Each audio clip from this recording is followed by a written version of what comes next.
This is the new Hyundai Ioniq 5 and it's just had some updates. So now it has a new look, an updated interior, more safety features, a new trim level, something revolutionary back here, and bigger batteries offering longer ranges. So the Ioniq 5 has been around since 2021.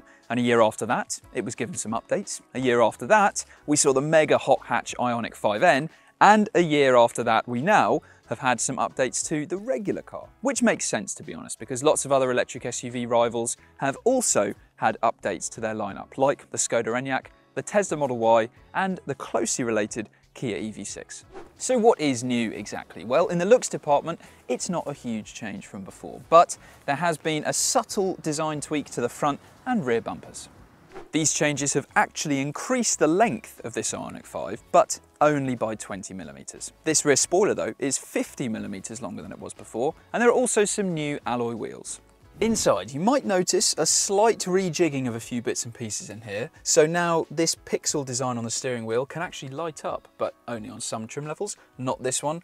The infotainment screen here, it's been updated, and it's also been positioned slightly lower in an effort to stop the steering wheel blocking the driver display quite so much. There's also loads more physical shortcut buttons than there were on the old car, which is great. You can find them below the infotainment screen and also on the center console, which now houses the wireless phone charging pad. In the old car, it was lower down, but now it's a more convenient position. But apart from that, it's pretty much business as usual in this Ioniq 5, which means you've got a very good driving position, but not a perfect one, because it is still the case that the top of the wheel can block the driver display even with this repositioning of the screen. And yes, you've got these separate climate controls down here. It's great that they're not just buried on a confusing infotainment system, but they're still touch sensitive. So finding the button you want to use, then pressing it is still more distracting while you're driving than if they were physical buttons. But still, this is pretty good in here, and visibility especially is excellent. And in fact, even better than before, thanks to one thing. Look, a rear wiper. Now, amazingly, the Ioniq 5 didn't get one of these when it first went on sale, but the 5N did get one, and now thankfully it's filtered down into all regular versions of the car across the lineup, which is great. Previously, this would very easily get covered if it was wet, and it was a constant complaint from Ioniq 5 owners in wet countries like the UK. But now, no such problems.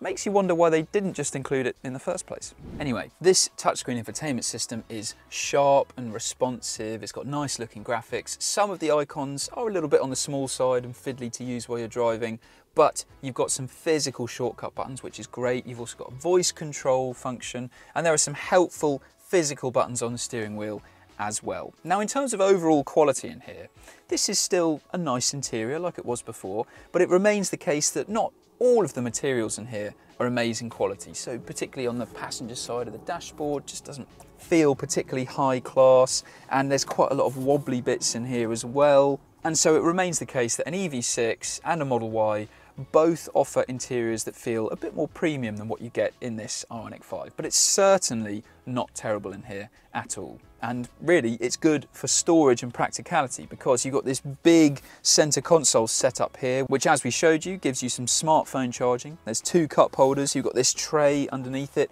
and this armrest has some extra storage there as well. You can also, if you really need to, slide this forwards and backwards. And look, there is another cubby at the bottom of the dashboard right here. So, not drastically different from before at all, but still a very nice, very impressive interior.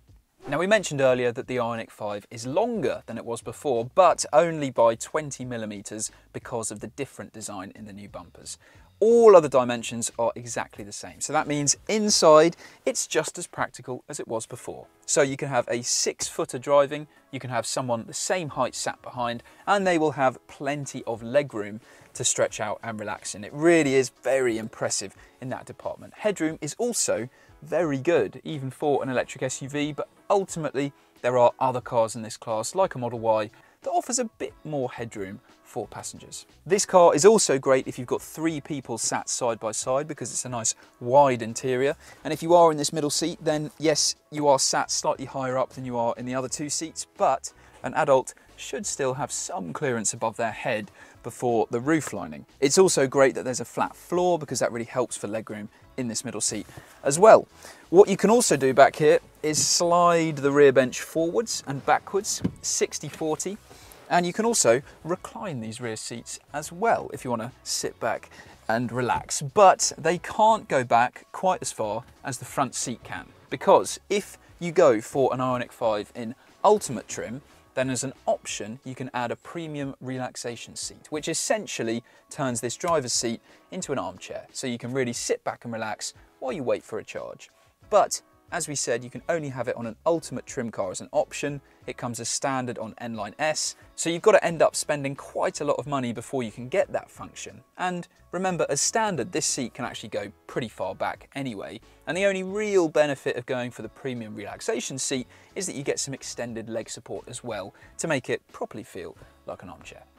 So passenger space is generous, and overall the boot is impressive as well. Now you'll fit roughly the same amount of luggage in the back of this as you would in an EV6, and there are lots of good things about the boot, not just its overall capacity. So you've got this big opening here, you've got hardly any loading lip at the front, so loading big bulky items into the back and getting them out again shouldn't be a big problem. But it's not a perfect boot. You've got some wheel arch intrusion on both sides, you've got some underfloor storage, but you can see it's actually fairly shallow.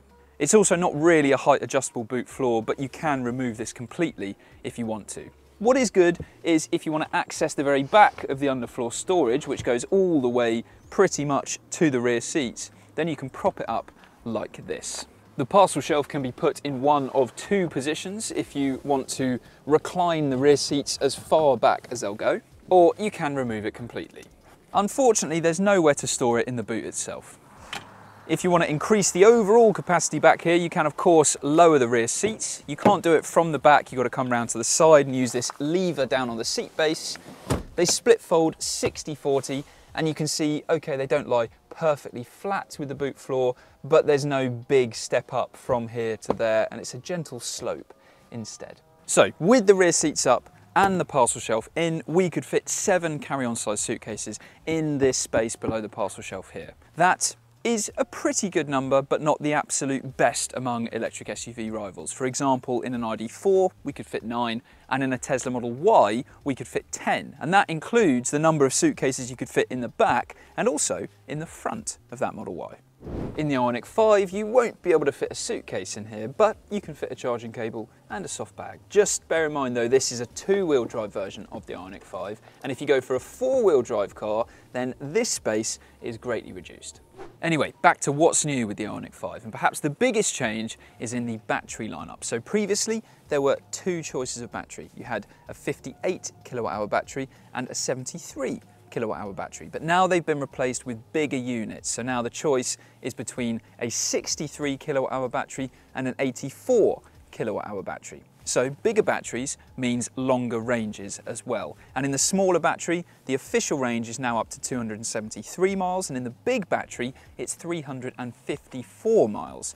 Now, in both cases, that is a useful increase over what was available before, if not completely game-changing. In an EV6, by the way, which is, as we've said, a very similar car to this, it actually offers a slightly longer range than this Ioniq 5. However, it still remains the case that one big thing that separates these two cars is the fact in the Kia EV6 there is 1 battery to choose from, in the Ioniq 5 there are 2.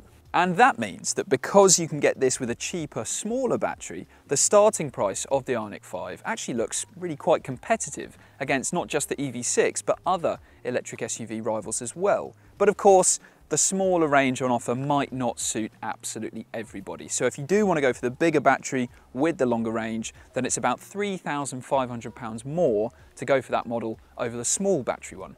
That adds about 80 miles of official range to what this can do on a full charge, but just bear in mind that in the real world, it's likely to actually be quite a bit less than that. If you do go for a small battery version of the Ioniq 5, you can only have it as two-wheel drive. You can't go for the four-wheel drive option. It's also less powerful than the other models, and you can't have it with the higher trim levels. But if you do go for those other versions of the Ioniq 5 with four-wheel drive, with more power in a high trim level, then it really pushes the price up very, very high indeed. So it definitely is the case that with this Ioniq 5, the best value is at the entry-level point of the lineup. The Ioniq 5 has always stood out from its rivals for its maximum charging speed. The 84 kilowatt-hour battery can accept an impressive maximum speed of 260 kilowatts, which in ideal conditions can get it a 10 to 80% top-up in just 18 minutes. But chargers that quick are still fairly rare. So from a 50 kilowatt charger, it will take 60 to 70 minutes for the same charge. The smaller 63 kilowatt-hour battery accepts a slower maximum charging rate of 190 kilowatts, but because it's a smaller battery anyway, the 10 to 80% fastest charging times shouldn't be drastically different from the bigger battery. A preconditioning system for both batteries and a heat pump now comes as standard across the lineup, which means the battery can get itself to a perfect temperature to accept a fast top-up on the way to a charger, and heating the interior of the car is done in a more efficient way in cold weather. Now, Hyundai has apparently made some changes to the Ioniq 5 on the road, and they're mainly to do with the chassis and some of the noise deadening as well.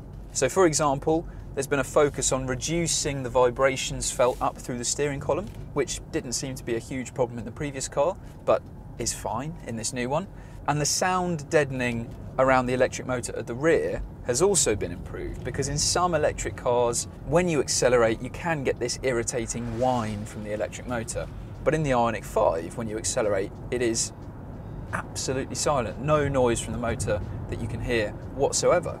There's also been a focus on trying to reduce the low frequency suspension noises, so perhaps there are a few less clunks from the suspension as you go over the road. And it's also been made to be stiffer than it was before to improve stability and agility. And this does perhaps feel slightly sharper to drive than it did before, with a little bit more of a positive front end as you turn into a corner. But the differences aren't huge. And this remains an electric car with a soft suspension setup that has a nice waft to the ride, a really pleasant motorway ride. It's very quiet in here. And really, by electric car standards, this is definitely a comfortable and a quiet choice still. Hyundai has also used this chance to introduce some new trims to the lineup. That includes N-Line, which shouldn't be confused with the 5N.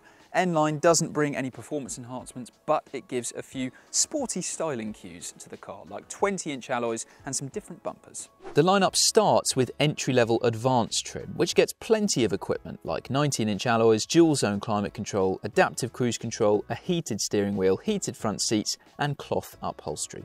But our pick would be premium trim with rear-wheel drive and the smaller battery. That keeps the price respectable and still gets you a few useful extras, including an auto-dimming rear-view mirror, rear window blinds, wireless phone charging, ambient interior lighting, part leather upholstery, and a powered tailgate. Top spec Ultimate and N-Line S versions get even more equipment, but push the price up to the territory of plusher electric SUVs, so become harder to recommend. So, a few subtle tweaks here and there don't do anything to radically change the Ioniq 5, but it helps keep this a competitive and all-round fantastic electric SUV. It's practical, it's comfortable, it offers fast charging speeds and long ranges, and at the bottom end of the lineup, this is a compelling choice in a competitive class. Thanks very much for watching this review. If you want to see another one, then click up there and make sure you subscribe to our channel as well. And if you want to find out more about the Ioniq 5 and every other new and used car around, then click on that link to go to whatcar.com.